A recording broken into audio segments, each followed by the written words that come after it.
नमस्कार दोस्तों, स्वागत है आप सभी का ITI स्मार्ट टेक्निकल चैनल पर। दोस्तों, आज हम लोग ITI के कुछ महत्वपूर्ण क्वेश्चंस को जानेंगे।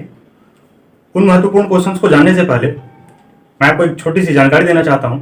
यदि आप फिटर, टर्नर, मशीनिस्ट और टूल एंड डाई मेकर्स से पास आउट स्टूडेंट्स हैं तो आपके लिए ITI स्मार्ट टेक्निकल के द्वारा ऑनलाइन लाइव टेस्ट प्रतिदिन रात 9 बजे से 10 बजे तक कराई जाती है। इसमें आप जरूर भाग लें। आप यदि इसरो की तैयारी कर रहे हैं, UPRVNL की तैयारी कर रहे हैं, टेक्नीशियन बी की तैयारी कर रहे हैं, तो मैं आपको बताना चाहूंगा कि ये जो ITI स्मार्ट टेक्निकल के द्वारा प्रतिदिन लाइव टेस्ट कराई जाती है, इसमें टेस्ट देने से आपकी पढ़ाई काफी अच्छी हो जाएगी। आपकी तैयारी कितनी अच्छी हो चुकी है इसके बारे में भी आप जान पाएंगे। आप अपना जो है इवोल्यूशन खुद से कर पाएंगे कि हमने कितना अच्छा प्रिपरेशन कर रखा है। क्योंकि लॉकडाउन के कारण अभी एग्जाम्स नहीं हो पा रहे पिछले साल से ही, लेकिन आपके लिए यह समय काफी महत्वपूर्ण है। इस समय का आप पूरा फायदा उठाएं। ओके, आगे बढ़ते हैं और आज का पहला क्वेश्चन है हमारा, प्रयोग रिपीटेड किए जाने वाले छिद्र को एलाइन करने में होता है। क्वेश्चन बहुत ही अच्छा है। यह क्वेश्चन जो है कि 2016 में, वर्ष 2016 के फर्स्ट सेमेस्टर में पूछा गया है। ये ITI में पूछा गया है। किसमें पूछा गया है? ITI के एग्जाम में पूछा जा चुका है ये क्वेश्चन, इसलिए यह क्वेश्चन बहुत ही महत्वपूर्ण है। निम्न में से किसका प्रयोग रिवेटेड किए जाने वाले हॉल को एलाइन करने में होता है? जिस हॉल में रिवेटिंग करनी है, जिस हॉल में क्या करनी है, रिवेटिंग करनी है, उसमें क्या है, इसको एलाइन करना है, एक सीध में लाना है। तो कौन सा टूल का हम लोग प्रयोग करेंगे?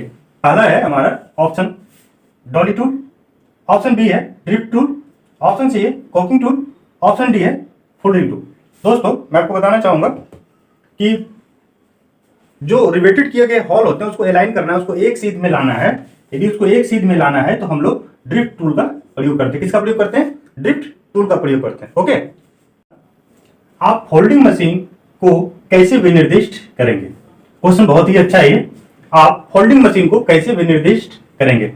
ऑप्शन ए है हमारा सीट की अधिकतम लंबाई तथा मोटाई के अनुसार, ऑप्शन बी है मशीन की अधिकतम लंबाई के अनुसार, ऑप्शन सी है सीट की अधिकतम मोटाई के अनुसार, ऑप्शन डी है मशीन की अधिकतम चौड़ाई के अनुसार। दोस्तों, फोल्डिंग मशीन जो होता है, जो हमारा फोल्डिंग मशीन होता है, आप उसको फोल्ड कर सकते हैं।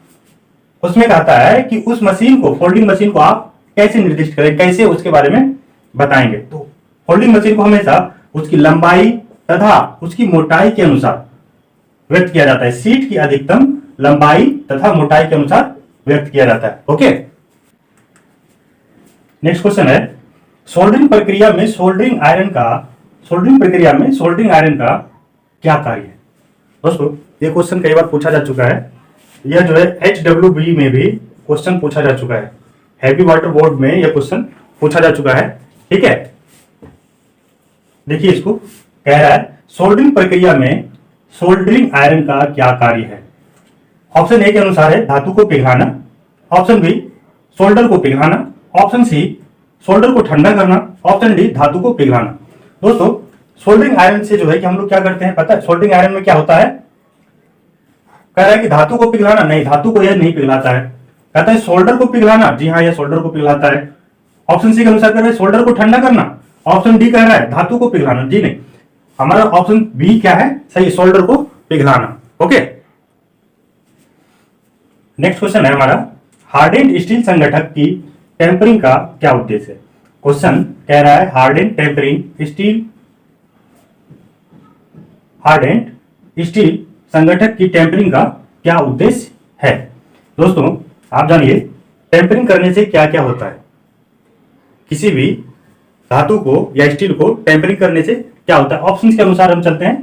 ठीक है, कह रहा है टेम्परिंग करने से क्या होता है? इसकी कठोरता बढ़ जाती है, इसकी भंगुरता घट जाती है, इसकी तन्यता बढ़ जाती है, इसकी टफनेस बढ़ जाती है। दोस्तों, यह जो है इसरो में पूछा जा चुका है क्वेश्चन। किसमें पूछा जा चुका है? इसरो में यह क्वेश्चन पूछा जा चुका है। इसलिए इस क्वेश्चन को आप स्क्रीनशॉट जरूर ले लें और इसके आंसर को भी आप एक कॉपी पर नोटपैड कर लें। ठीक है, ऐसे सभी क्वेश्चन आपको हमारे ITI स्मार्ट टेक्निकल के द्वारा जो ऑनलाइन लाइव टेस्ट होती है उसमें मिल जाएंगे। ठीक है, आपने इसरो की अच्छी प्रिपरेशन करनी है तो आप ऑनलाइन लाइव टेस्ट में जरूर भाग लीजिए। तो टेम्परिंग का मुख्य उद्देश्य है इसकी भंगुरता को घटाना। क्या उद्देश्य है टेम्परिंग का? क्या उद्देश्य है? इसकी भंगुरता को घटाना। ओके, नेक्स्ट क्वेश्चन है, नॉर्मलाइजिंग के समय कंपोनेंट को ठंडा किया जाना चाहिए। कह रहा है क्वेश्चन, बहुत ही अच्छा क्वेश्चन है। देखिए कह रहा है नॉर्मलाइजिंग के समय कंपोनेंट को, या कहता है कि घटक को, इसको घटक भी कह सकता है, ठीक है, ये अंग्रेजी शब्द है, इसको हिंदी में घटक भी कहा जाता है। कंपोनेंट को ठंडा किया जाना चाहिए डैश। जब किसी भी धातु को नॉर्मल किया जाता है, नॉर्मलाइजिंग किया जाता है, सामान्यीकरण किया जाता है, तब उसको ठंडा किया जाता है, क्विंच किया जाता है। कहां पर बताएं? पानी में डुबोकर, संपीड़ित वायु से, क्विंचिंग ऑयल से, या कमरे के तापमान पर। पानी में डुबोकर, संपीड़ित वायु से, क्विंचिंग ऑयल से, या कमरे के तापमान पर। दोस्तों नॉर्मलाइजिंग के समय कंपोनेंट को कमरे के तापमान पर ठंडा किया जाता है। किस पर ठंडा किया जाता है? रूम टेम्परेचर पर। किस पर ठंडा किया जाता है? कमरे के तापमान पर। ओके, नेक्स्ट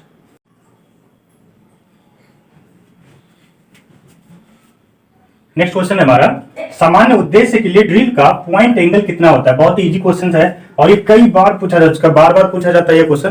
प्रथम सेमेस्टर में भी पूछा जाता है और हमने देखा डीआरडीओ के एग्जाम में भी ये क्वेश्चन पूछा जा चुका है, दिल्ली मेट्रो में भी पूछा जा चुका है। ओके, इसलिए क्वेश्चन इजी है लेकिन कई बार पूछा जा चुका है। ठीक है, इसे अच्छी तरह से जान लें।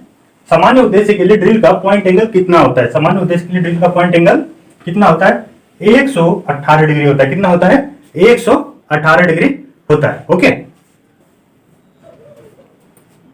नेक्स्ट हमारा क्वेश्चन है, बेंच वाइज विनिर्दिष्ट की जाती है। बेंच वाइज विनिर्दिष्ट की जाती है।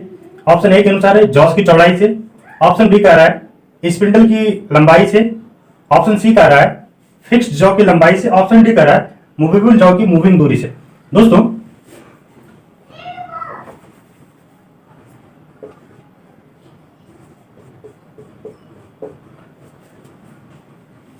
जब आप वर्कशॉप में जाते हैं तो सबसे पहला काम फीडर ट्रेड के लिए, टर्नर ट्रेड के लिए आपको दिया जाता है क्या?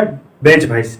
बेंच वाइज के बारे में ही पूछ रहा है, कह रहा है बेंच वाइज निर्दिष्ट की जाती है, या बेंच वाइज को निर्दिष्ट किया जाता है किससे? तो जॉस की चौड़ाई से। किसकी चौड़ाई से? जॉस की चौड़ाई से, यानी जबड़े की चौड़ाई से बेंच वाइज के साइज को निर्दिष्ट किया जाता है। नेक्स्ट क्वेश्चन है हमारा, यदि ड्रिल पॉइंट सेंटर में ना हो तो इसका क्या प्रभाव पड़ेगा? कह रहा है कि ड्रिल का पॉइंट सेंटर में ना हो, यदि हमारा जो ड्रिल है वह सेंटर में नहीं होगा, ठीक है, यदि इधर उधर होगा तो वह क्या होगा? ड्रिल का साइज क्या, ड्रिल का पॉइंट सेंटर में ना हो तो इसका क्या प्रभाव पड़ेगा? ऑप्शन ए कह रहा है ओवर साइज हॉल बनेगा, ऑप्शन बी कह रहा है ड्रिल ओवर हीट हो जाएगा, ऑप्शन सी कह रहा है रफ हॉल बनेगा, ऑप्शन डी कह रहा है ड्रिल टूट जाएगा। दोस्तों यदि ड्रिल का पॉइंट सेंटर में नहीं होता है तो ड्रिल क्या होता है? ओवर साइज का हॉल बनाएगा। क्या करेगा? ओवर साइज क्या करेगा? हॉल बनाएगा। ओके, कह रहा क्वेश्चन, वर्नियर बेवल प्रोट्रैक्टर के द्वारा डैश माप लिया जाता है। वर्नियर बेवल प्रोट्रैक्टर के द्वारा कितना माप लिया जा सकता है? वर्नियर बेवल प्रोट्रैक्टर के द्वारा 5 मिनट, 5 इंच, 5 डिग्री, या फिर ये जो है लिमिट फिट टॉलरेंस के हिसाब से दे दिया ±5 मिनट। ठीक है, हम लोग वर्नियर बेवल प्रोट्रैक्टर के द्वारा कितना मेजरमेंट लेते हैं? वर्नियर बेवल प्रोट्रैक्टर के द्वारा 5 मिनट में माप लेते हैं। यदि यहां पर क्वेश्चन पूछ दे वर्नियर बेवल प्रोट्रैक्टर के बाद कि वर्नियर कैलिपर, किसका? वर्नियर कैलिपर के द्वारा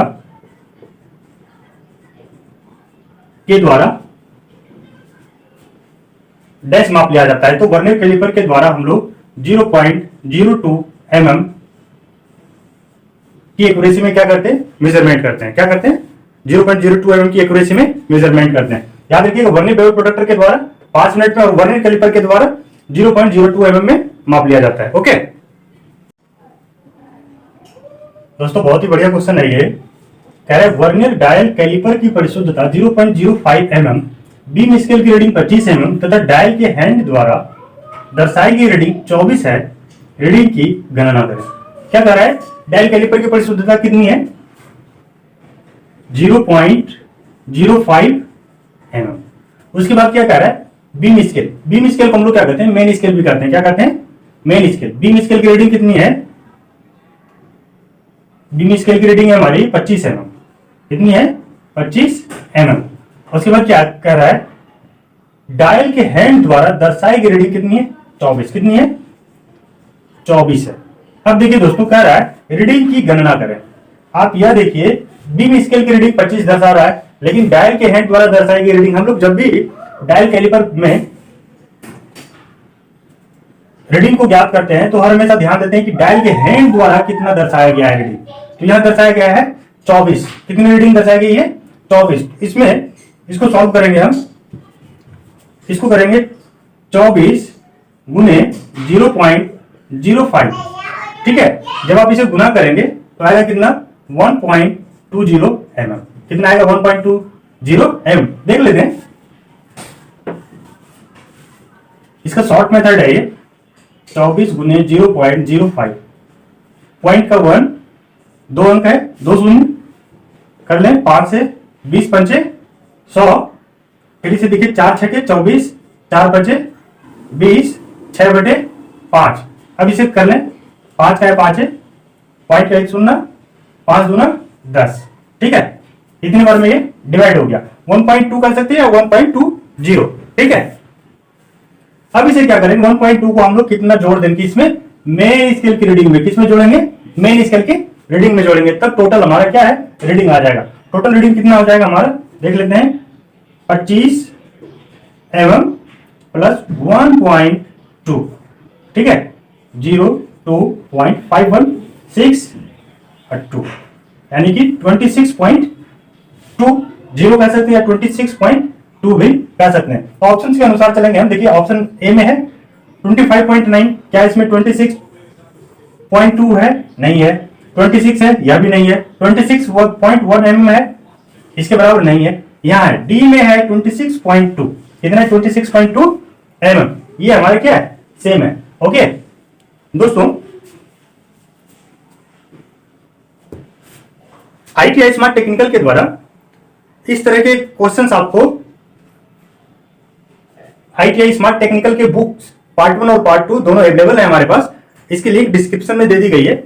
आप ऐसे सभी सवालों का जवाब, ऐसे सभी सवालों को सॉल्व कर पाएंगे जब आप इस बुक्स को परचेज कर लेंगे। ओके, आज के लिए बस इतना ही दोस्तों। यदि आपको हमारी ये वीडियो अच्छी लगी हो तो आप इसे लाइक, शेयर और सब्सक्राइब जरूर करेंगे। तब तक के लिए दीजिए हमें आदेश। धन्यवाद।